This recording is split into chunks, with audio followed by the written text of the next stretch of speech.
The mahogany conference table gleamed under the harsh fluorescent lights of Preston and Wallace Law, the kind of polish that spoke of old money and even older connections.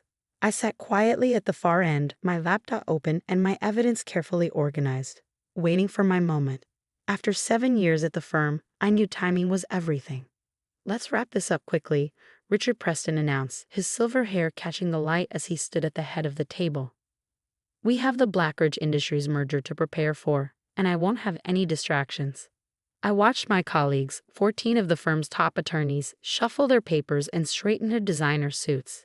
7 years of watching, learning, and gathering evidence had taught me to read them like case files.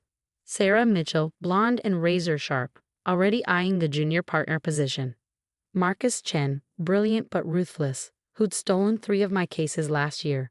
And of course, James Wallace, the man who tried to bury my career more times than I could count. "Before we move on," I said, my voice quiet but clear, "I have some relevant information about the Blackridge case." The room fell silent. Not the respectful silence of attention, but the heavy silence of annoyance. I was used to it. Emily Chen, the quiet Asian-American associate who'd never quite fit into their polished world of country club memberships and legacy admissions. "Emily," Wallace drawled, not bothering to hide his contempt, "we've been over this. Your research, while admirable, isn't what we need right now. This is a complex merger worth over $50 million. Leave it to those with the experience to handle it." I could feel the smirks around the table. They'd always underestimated me, seeing only what they wanted to see. The diligent worker bee, the reliable background player, the one who'd never rock the boat. "With all due respect," I continued, pulling up my files, "I've uncovered some irregularities in Blackridge's financial statements. Their reported assets don't match their." "Enough." Preston's fist hit the table, making the water glasses rattle. "This is exactly why you're still an associate after 7 years, Emily. You don't understand the bigger picture. We're not here to play detective. We're here to close a deal." I closed my laptop slowly, carefully. "Of course, my mistake." Wallace's laugh was sharp and dismissive. "This is why we keep you handling document review, Emily. You're good at the small details, but leave the real lawyering to us. Now, go back to your office and focus on those filing deadlines I gave you." As I gathered my things, Mitchell couldn't resist adding her own barb. "You know, Emily, not everyone is cut out for high-stakes corporate law. Maybe you should consider a smaller firm, or perhaps a different career altogether." I walked out of the conference room to their muffled laughter, my heels clicking against the marble floors. They thought they'd won, thought they'd put me in my place once again. But they'd forgotten the first rule of law: never underestimate your opponent. In my office, small, windowless, but perfect for my purposes, I opened my secure email and sent a single message: "It's time." The response came almost immediately: "Documents received. Meeting confirmed for tomorrow, 10 a.m. I smiled, thinking about the Blackridge Industries CEO who would be sitting in that same conference room tomorrow morning, about the evidence I carefully compiled over the past year, about the look on Wallace's face when he realized exactly what he dismissed. You see, while they were busy mocking my attention to detail, I'd been building a case that would shake Preston and Wallace to its foundations.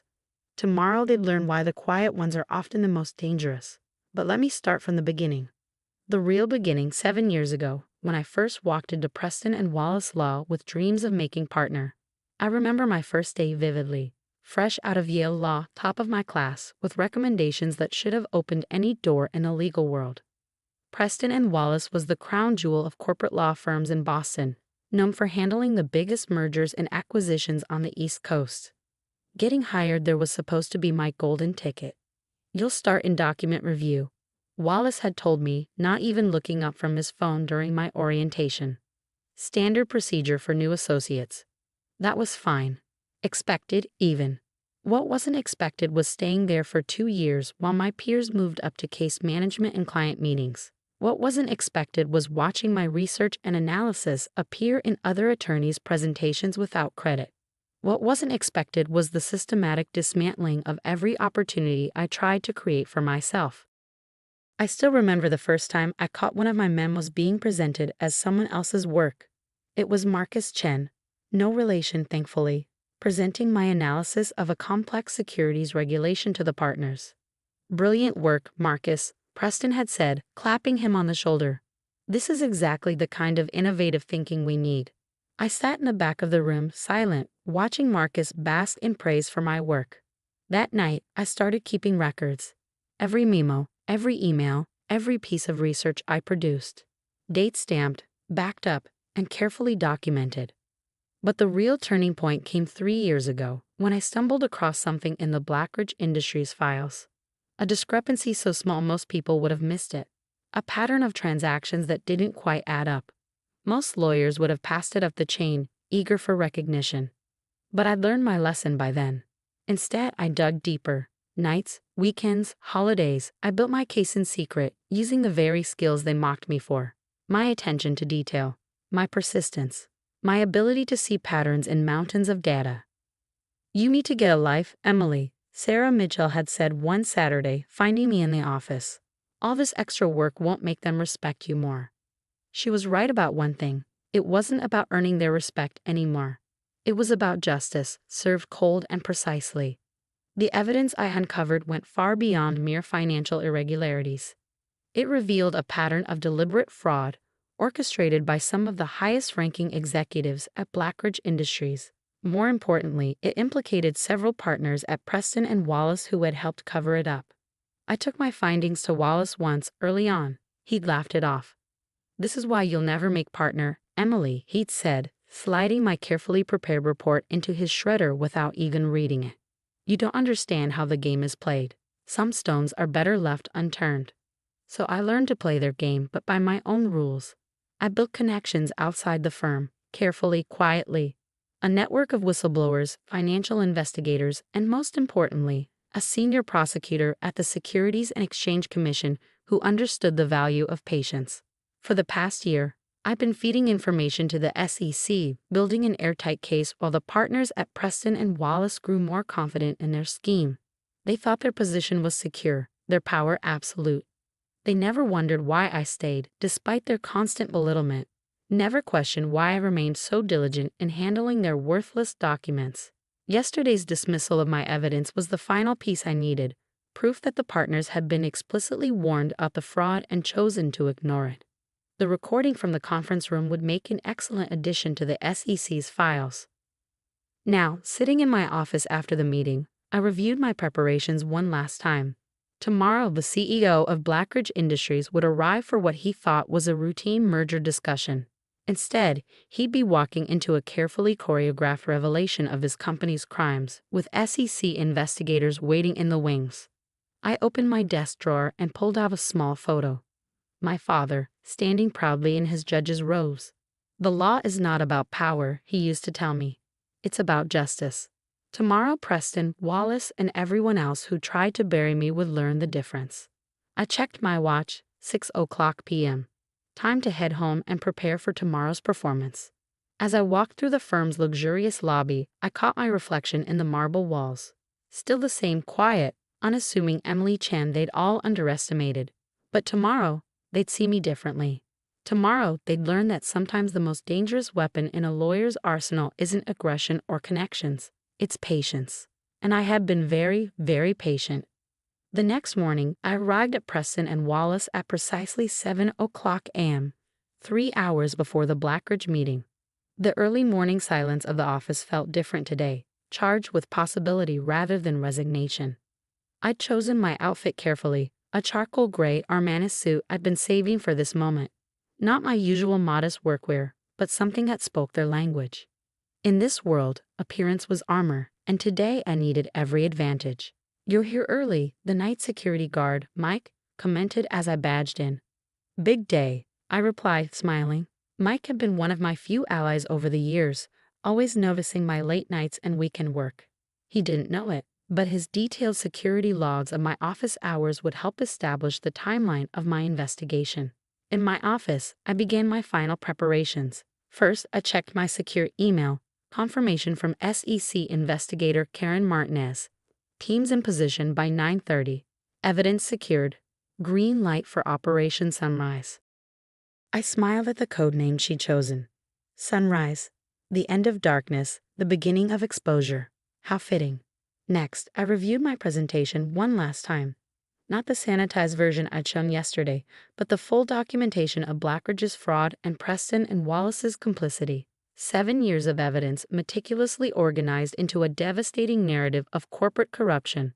At 8:30, the office began filling with the usual morning bustle. I could hear the partners arriving, their voices confident, laughing about dinner reservations and golf scores. They had no idea their world was about to shatter. Sarah Mitchell stopped by my office at 9:15, her smile dripping with false sympathy. "Emily, don't bother coming to the Blackridge meeting. Mr. Preston wants to keep it partners only." "Of course," I replied mildly. "I'll just finish up these filing deadlines." She left, satisfied that she'd put me in my place one last time. I waited until her clicking heels faded before sending a text to Karen. They took the bait. Everything's set. At 9:45, I gathered my materials and headed to the small conference room adjacent to the main boardroom. Through the glass wall, I could see the partners assembling, arranging their papers, adjusting their power poses. James Wallace was holding court at the head of the table, probably rehearsing how he'd close the biggest merger of his career.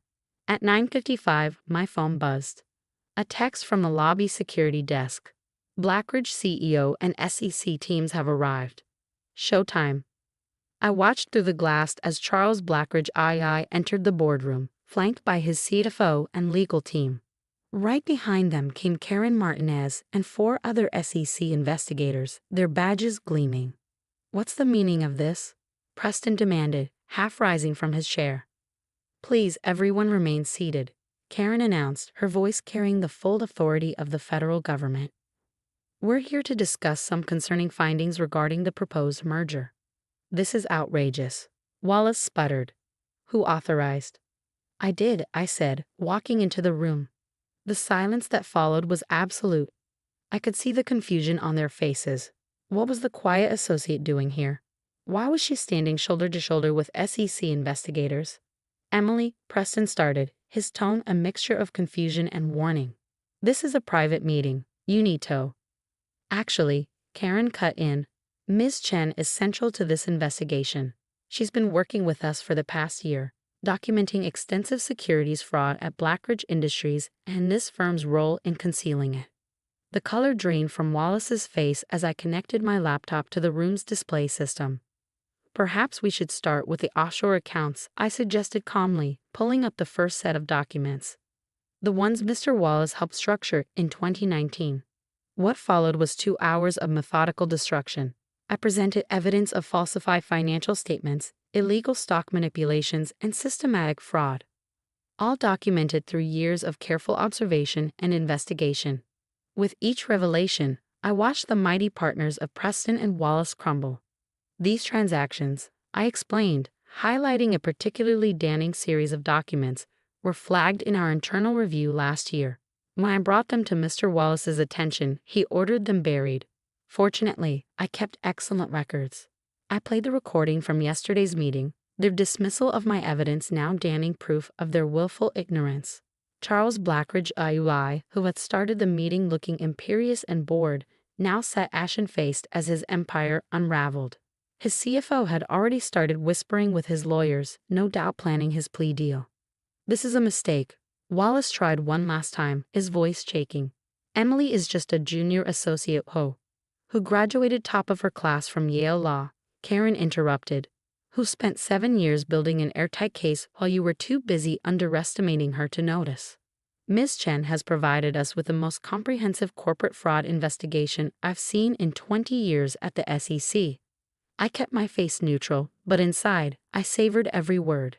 7 years of dismissal and disrespect, washed away in a single morning of truth. By noon, the SEC had served subpoenas to half the partner table. Charles Blackridge II was being escorted out by federal agents, and I stood in the middle of it all, finally seen for who I really was. "Why?" Sarah Mitchell asked as she was packing up her office later that day, her career in shambles. "Why stay here all these years if you knew?" I thought about all the nights I'd worked alone in my tiny office, all the times they'd laughed at my dedication to detail. "Because justice isn't just about finding the truth," I told her. "It's about proving it beyond any doubt." The aftermath was seismic. Preston and Wallace, once the crown jewel of Boston's legal scene, was now facing its own legal battles. Half the partner table was under indictment. The other half were desperately trying to distance themselves from the scandal. 3 months later, I sat in a different conference room, this time at the Justice Department. "The Attorney General is very impressed with your work," Karen told me, sliding an offer letter across the table. "We need more lawyers like you, ones who understand that true justice requires patience and precision." I looked at the letter, a senior position in the department's corporate fraud division. The irony wasn't lost on me. The same skills Preston and Wallace had mocked would now be my greatest assets. But before I accepted, I had one last piece of business to attend to. I visited my father, bringing with me a newspaper featuring the Blackridge scandal on its front page. "You were right, Dad," I told him, placing the paper on his desk. "The law isn't about power. It's about justice." He smiled, pride shining in his eyes. And sometimes he added, "Justice comes from the most unexpected places." Looking back now, 5 years later, from my office at the Justice Department, I can't help but smile at how it all played out. Preston and Wallace never recovered from the scandal. James Wallace was disbarred. Richard Preston retired in disgrace. The Blackridge fraud became a case study in law schools, including Yale, where I now guest lecture on corporate ethics. But the real lesson wasn't about fraud or justice, or even revenge. It was about patience, about the quiet strength it takes to stand firm in the face of dismissal and derision. About knowing that sometimes the best way to fight isn't with loud declarations, but with careful documentation and unwavering persistence. Sarah Mitchell runs a small practice now, focusing on pro bono work, a complete transformation from her former self. She sent me a letter last year, apologizing for her past behavior and thanking me for the wake-up call. "You taught me that true legal excellence isn't about power or prestige," she wrote. "It's about standing up for what's right, no matter how long it takes." As for me, I still keep that photo of my father in his judge's robes on my desk. But next to it now sits a framed quote that I see every morning. "Justice is not a sprint, but a marathon." It reminds me that sometimes the quietest warriors are the most effective, and that true victory isn't about proving others wrong. It's about proving yourself right. The young lawyers who work with me now often ask how I managed to stay focused during those 7 years at Preston and Wallace. My answer is always the same. Success isn't about being the loudest voice in the room. It's about being the most prepared. And sometimes, preparation means waiting for exactly the right moment to show your hand. Looking out my office window at the Washington skyline, I think about all the other quiet warriors out there, gathering their evidence, building their cases, waiting for their moment. To them, I want to say, keep watching, keep documenting, keep believing. Because sometimes the most powerful statement you can make is proving everyone wrong, not with words, but with undeniable truth. And in the end, truth has a way of speaking for itself. You just have to be patient enough to let it.